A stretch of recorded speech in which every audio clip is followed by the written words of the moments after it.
Hati yang berkata-kata dalam diri kita, apa dan siapakah mereka? Hantu kali. Bagus pertanyaannya.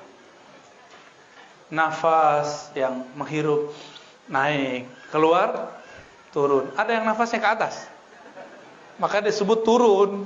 Jadi nggak salah pertanyaannya. Ya.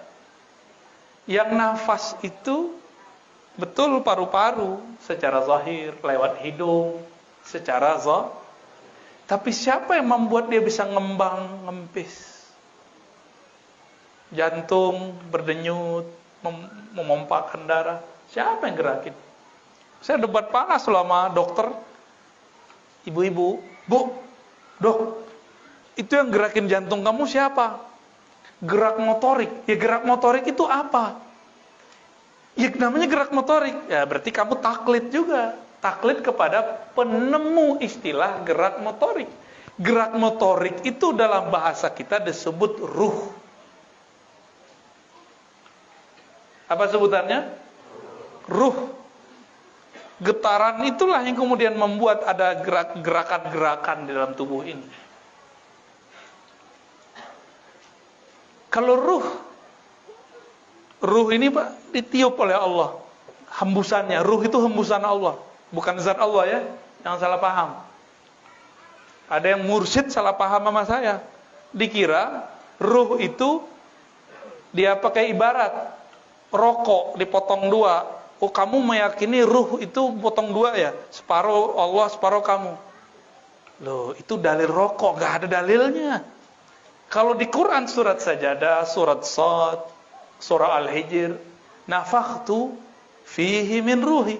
Aku hembuskan ruhku, hembusanku. Aku tiupkan hembusanku.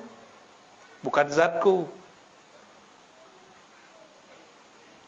Tapi hembusan itu bersumber dari zatnya. Karena sengaja Allah Subhanahu wa taala menitipkan itu ke dalam diri ini. Faja'alnahu sami'an basira, karena hembusan itu manusia dapat mendengar. Jadi yang mendengar itu si ruh tadi. Yang melihat itu ruh tadi. Sayangnya ruh ini tidak diberi kesempatan melihat lebih luas. Dia cuma diberikan kesempatan melihat pakai mata. Para ruh itu bisa memandang tanpa mata ini. Bapak Ibu kalau tidur bisa ngelihat sesuatu nggak? Waktu mimpi bisa ngelihat sesuatu mimpi. Matanya kebuka atau ketutup? Kok bisa ngelihat sesuatu? Khayal? Bukan. Itu asli.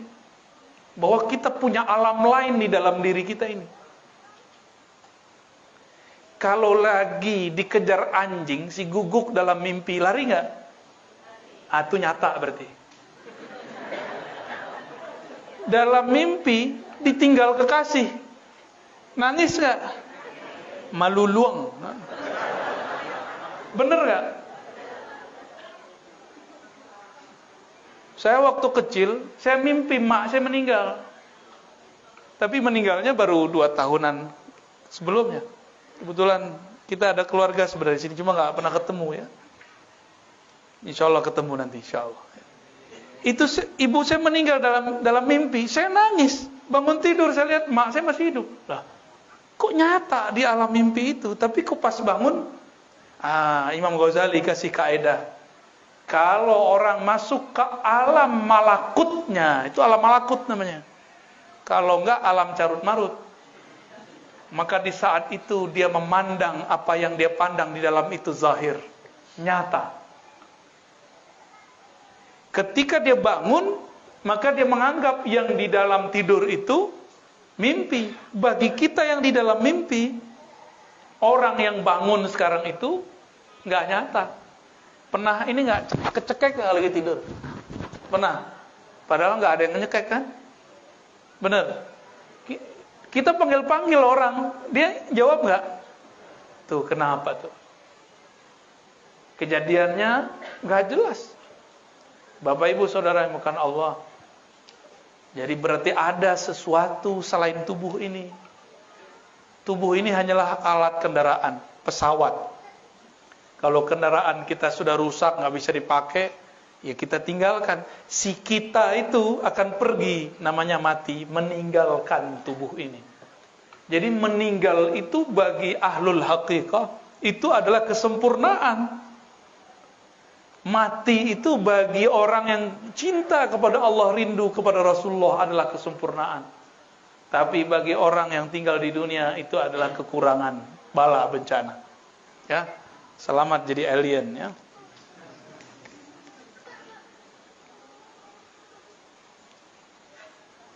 Ana pribadi belum mengetahui pengajian ma'rifat. Apa langkah usaha ana agar bisa mempelajarinya dengan sungguh-sungguh? Mohon petunjuk. Kalau mau jadi dokter, kemana? Ke dukun. Kemana kalau mau jadi dokter? Kuliah kedokteran. Kalau mau jadi arsitek, kemana? Ke pesantren. Kalau mau jadi ahli agama, kemana? Ke pesantren. Jangan kebalik-balik. Jangan kebalik-balik. Ingin mengenal ma'rifatullah, ma'rifatullah itu nggak ada sekolahnya kecuali wali-walinya. Yang kenal Allah kan cuma wali, bukan dokter. Yang kenal Allah bukan kiai, wali. Wali itulah yang disebut al-ulama warasatul anbiya. Ulama itu kalau terjemahan bebasnya keluarga para nabi. Pewaris itu keluarga bukan? Maka ulama itu adalah keluarganya para nabi. Selamat kalau jadi ulama. Nabi itu di dalam dirinya ada nubuwat. Nubuwat itu artinya ma'rifatullah fi qalbih. Ma'rifat Allah dalam kalbunya. Maka sebelum Nabi Muhammad, siapa saja yang kenal Allah, dia Nabi. Siapa saja yang kenal Allah, dia Nabi. Setelah Nabi Muhammad wafat, setelah beliau muncul, la nabiyya ba'di, tiada lagi nabi setelahku. Hatta law nazala sayyidina Isa fahuwa waliyun min awliya'i ummati sayyidina Muhammad. Kalau Nabi Isa turun, pangkat kenabiannya tidak dipakai lagi. Beliau statusnya sebagai wali. Dipanggil tetap Nabi Isa. Cuma tidak berlaku kepada umat Nabi Muhammad sallallahu alaihi wasallam.